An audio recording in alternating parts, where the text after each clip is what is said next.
कैसे होता है पादपों में, ये जानेंगे। चलिए शुरुआत करते हैं। यहाँ हम चित्र के माध्यम से थोड़ा देखेंगे। हमने देखा कि प्राथमिक बीजाणुजन जो कोशिकाएं होती है, जो द्विगुणित होती हैं, जिनमें जो आगे चलकर विकसित होकर लघु बीजाणु मात्र कोशिका बनाती है। जब ये कोशिकाएं विकसित हो जाती है तो इन्हें लघु बीजाणु मात्र कोशिका कहते हैं, जिनमें लघु बीजाणु जनन द्वारा अर्थात इनमें अर्धसूत्री विभाजन होता है और इन अर्धसूत्री विभाजन के दौरान 4 अर्ध अगुणित कोशिकाएं पाई जाती है या बनती हैं, जिन्हें चतुष्क कहते हैं। अब हम ये प्रत्येक चतुष्क जो हैं, अगुणित चतुष्क जो हैं, यह स्फुटन द्वारा, जब ये परिपक्व हो जाते हैं तो स्फुटन द्वारा परिपक्व परागकण मुक्त हो जाते हैं।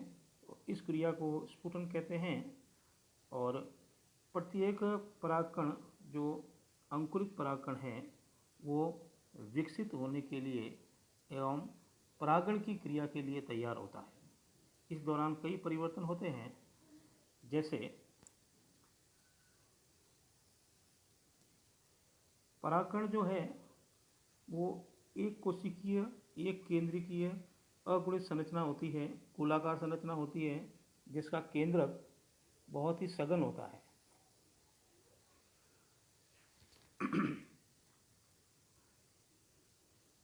इनमें 2 प्रकार की स्पष्ट झिल्लियां बनती है। बाहरी झिल्ली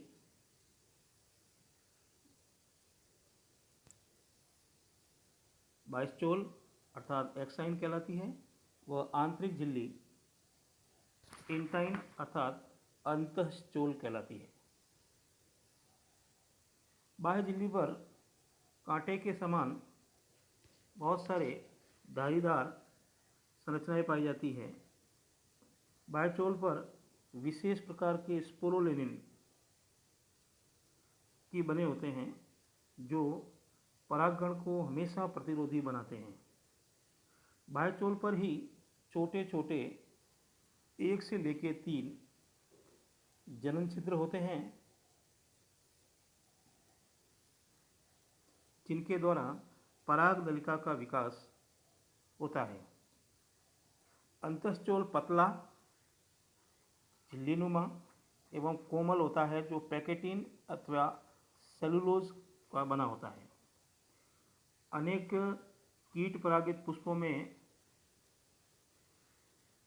परागकणों की सतह पर तेलीय परत पाई जाती है, जिसे पोलन कीट कहते हैं, जो परागकणों को विशेष रंग, चिपचिपा या विशिष्ट गंध के कारण होता है। युग्मकोद्भिद एवं टेपिटम कोशिकाओं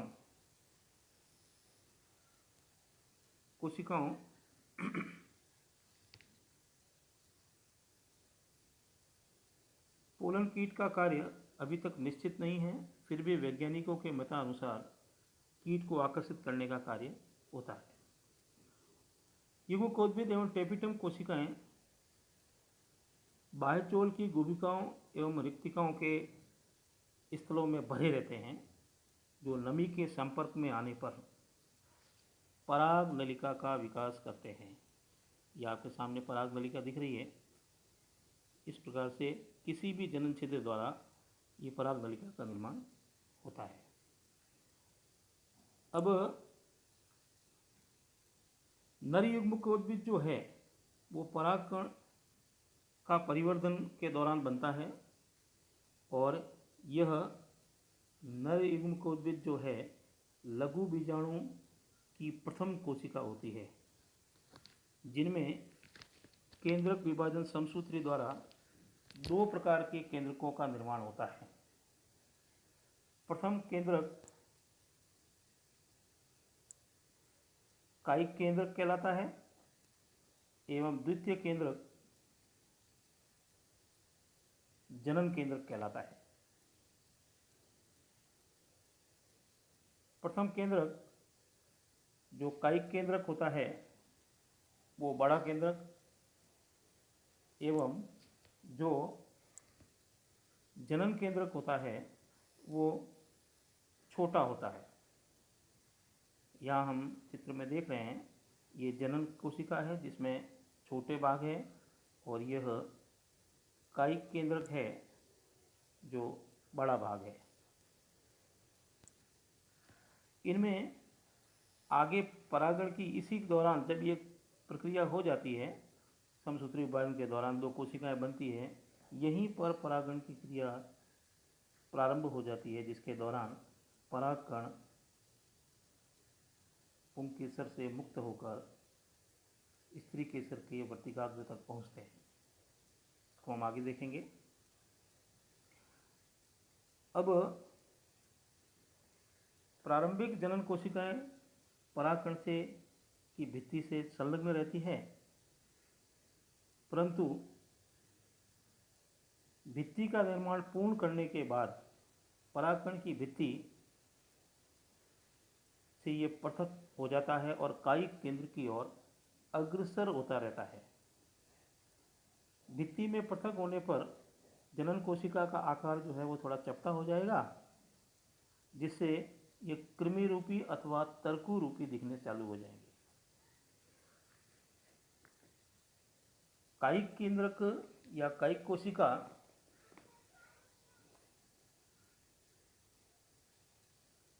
का आकार बड़ा है और प्रारंभ में ये गोलाकार और बाद में अनियमित आकार का हो जाता है। इसमें आरएनए व प्रोटीन की पर्याप्त मात्रा होती है एवं रसधानियां विलुप्त हो जाती है।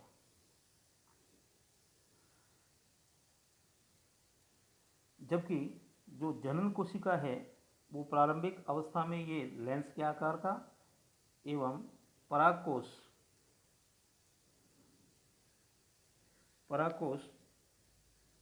भित्ति से पृथक होने के पश्चात गोलाकार हो जाते हैं। सामान्यतः यह कृमि रूपी एवं लंबे आकार की नलिका के रूप में पराग नलिका को विकसित करते हैं। जनन कोशिका में सभी कोशिकांग पाए जाते हैं, परंतु कोशिका द्रव की मात्रा कम होती है। दोनों कोशिकाएं यानी कायिक एवं जनन कोशिका के केंद्रक जो हैं, जिनमें डीएनए की मात्रा तो समान होती है, परंतु आरएनए की मात्रा भिन्न भिन्न होती है। कोशिका द्रव की अधिकता के कारण कायिक कोशिका में आरएनए की मात्रा जनन कोशिका से अधिक होती है। प्रत्येक जो नर युग्मक होता है वो जनन कोशिका से विकसित होता है। कुछ पादपों में समसूत्री विभाजन के पश्चात अंकुरण से पूर्व परागकण हो जाता है, जैसे कुल्फा बाटी, बंदर बाटी आदि में। लेकिन अधिकांश पादपों में यह क्रिया परागकण के अंकुरण के पश्चात पराग नलिका में विकसित होती है। उस दौरान क्या होता है कि अंकुरित जब पराग नलिका वर्तिकाग्र की ओर बढ़ती है, तब उस समय जनन कोशिका परागकण के निकलकर जनन नलिका में आ जाते हैं और इसमें एक बार और समसूत्री विभाजन होता है,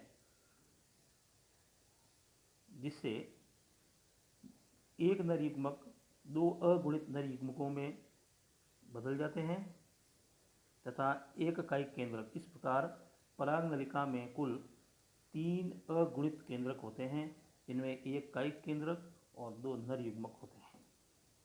जब आगे पराग नलिका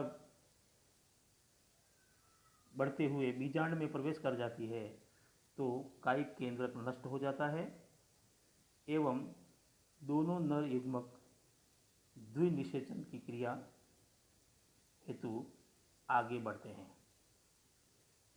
आज के इस टॉपिक में हमारा पुष्पीय पादपों में नर युग्मकों की जो क्रिया है वो हमने पढ़ी एवं नर युग्मकों, जिसको हम परागकण अथवा लघु बीजाणु कहते हैं का निर्माण किस प्रकार से होता है, ये हमने जाना। अगले टॉपिक में हम मादा युग्मक उद्भिद की संरचना एवं उनमें होने वाला परिवर्धन पढ़ेंगे। धन्यवाद।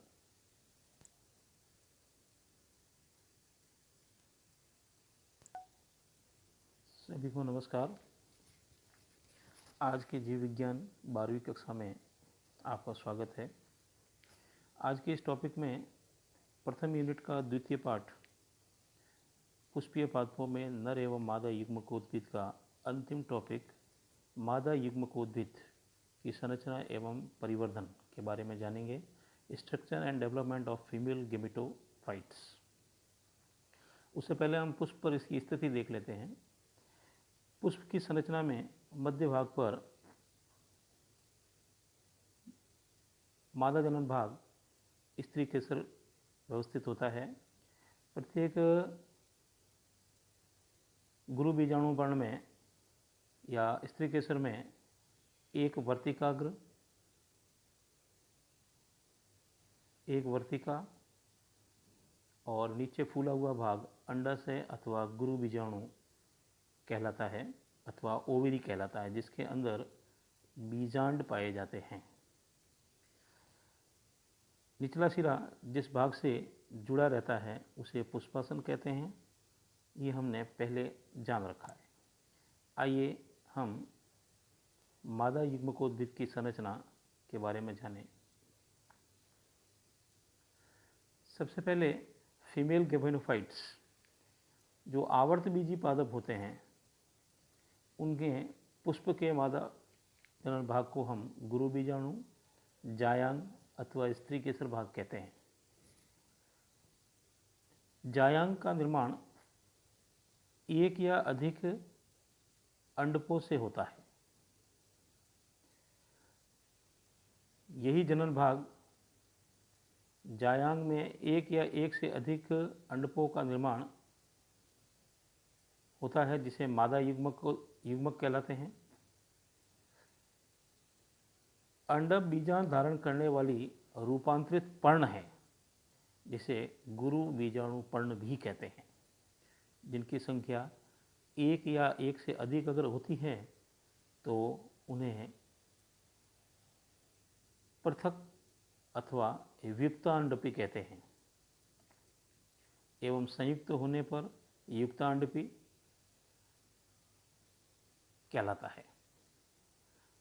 अब देखेंगे हम जायांग में मादा युग्मकों को गुरु बीजाणु या अंडक कहलाते हैं। अंडाशय का फूला हुआ भाग जो निचला भाग होता है, जिनमें बीजांड अथवा गुरु बीजाणु धानी होती है, जिसमें गुरु बीजाणु पाए जाते हैं। प्रत्येक बीजांड पीजांड वृंत से जुड़ा रहता है, जो बीजांड वृंत के जुड़ने वाले स्थान पर उभरा हुआ होता है, उभारनुमा एक संरचना होती है, जिसे रेफी कहते हैं। अभी हम चित्रों के माध्यम से भी समझेंगे। एवं ऊपरी भाग जो ऊपर का भाग होता है वो लंबा नलिकाकार हमने देखा। नीचे फूला हुआ भाग एवं ऊपर जो भाग है वो लंबा नलिकाकार होता है, जिसमें वर्तिका एवं ऊपरी अग्रसिरा जो कहलाता है वर्तिकाग्र होता है, जिस पर परागण की क्रिया के समय परागकण उड़कर अथवा अन्य माध्यमों से वर्तिकाग्र पर पहुंचते हैं।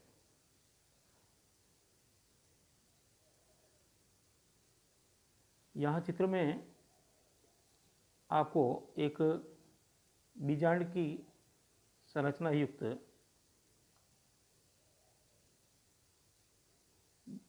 अंडाशय का भाग दिखाया गया है, जिसमें आप देखेंगे सबसे ऊपरी भाग को निभागीय भाग और निचला भाग जो खुला हुआ भाग है, जिसे बीजांड द्वार कहते हैं।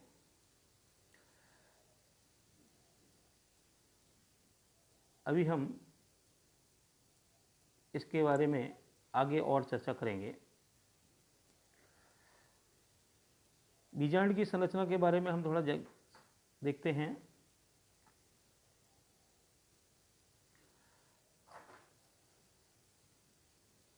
आवर्तबीजी पादपों में बीजांड की संरचना बहुत जटिल है।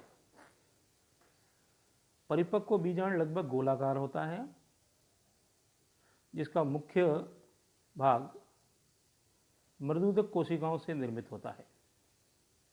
बीजांड का कहलाता है न्यूक्लियस, जिसको कहते हैं, जो एक अथवा दो स्तरीय आवरणों से ढका रहता है, जिन्हें अध्यावरण भी कहते हैं। जैसे परागकण में हमने देखा दो आवरणों से घिरा था, बाह्य बाह्यस्थोल और अंतःस्थोल, इसी प्रकार यहाँ पर भी बाह्य आवरण को आउटर अथवा बाह्य अध्यावरण और आंतरिक भाग को अंतः अध्यावरण कहते हैं। इसी प्रकार अध्यावरण बीजांड का पूर्ण रूप से इसको ढका हुआ नहीं होता है, वरन इसका कुछ भाग जो है पतली नलिका के रूप में एक संरचना का निर्माण करता है, जिसे बीजांड द्वार कहते हैं, जो आधारीय भाग पर बीजांड काय का आधारीय भाग बनाता है। निभाग से अध्यावरण की उत्पत्ति होती है और बीजांड के बीजांड द्वार के समीप मादा युग्म कोद्भिद के रूप में भ्रूण कोश पाया जाता है, जिसमें एक भ्रूण कोश में बीजांड द्वार के छोर की तरफ 3 कोशिकाएं, जिसे अंड समुच्चय कहते हैं, ये तीनों कोशिकाएं आपको दिख रही है, अंड समुच्चय कहलाता है। एवं इसके ठीक विपरीत प्रतिमुखी कोशिकाएं, इनकी संख्या भी 3 होती है, एवं मध्य में द्वितीयक केंद्रक पाया जाता है। बीजांड का प्रकार थोड़ा देख लेते हैं, कितने प्रकार के बीजांड पाए जाते हैं। अलग अलग पादपों में अलग अलग प्रकार के बीजांड होते हैं। यहाँ चित्रों के माध्यम से भी हम देखेंगे। जैसे ये बीजांड द्वार जो है, ये बीजांड के प्रकार बीजांड द्वार एवं निभागीय भाग के परस्पर स्थिति के आधार पर 6 प्रकार के हैं। पहला, जैसे ऋजु बीजांड, इसमें आप देखेंगे बीजांड द्वार, निभाग एवं बीजांड वृंत तीनों एक ही सीधी रेखा में पाए जाते हैं। इसी प्रकार दूसरा प्रतीप बीजांड, जिसमें बीजांड वृंत की एक पार्श्विक वृद्धि के कारण यह 180 डिग्री पर घूमकर उल्टा हो जाता है। आपको चित्र में दिख ही रहा है, उल्टा हो गया है ये इसी प्रकार से वक्र बीजांड जो कहलाता है, इसमें बीजांड द्वार निभाग सीधी रेखा में नहीं होता है, वरन समकोण पर स्थित होता है, 90 डिग्री के एंगल पर। अनुप्रस्थ बीजांड में बीजांड काय, बीजांड द्वार तथा निभाग बीजांड वृंत के समकोण पर स्थित तो होते हैं, एवं बीजांड की वक्रता के कारण भ्रूण कोश थोड़ा मुड़ जाता है। ये थोड़ा सा यहाँ पर आप देख रहे हैं।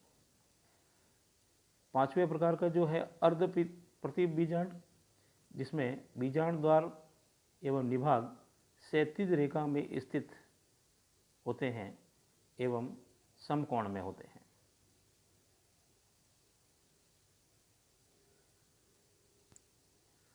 अंत में छठा, जिसको हम कुंडलित बीजांड कहते हैं, जो 360 डिग्री पर घूमकर पुनः सीधा हो जाता है, जो अत्यधिक लंबा होता है।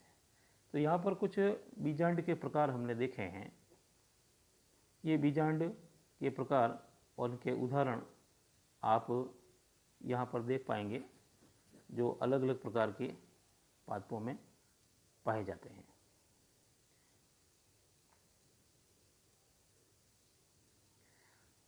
आगे वाले टॉपिक में हम गुरु बीजाणु जनन एवं मादा युग्मकोद्भिद भ्रूण कोश की संरचना के बारे में जानते हैं।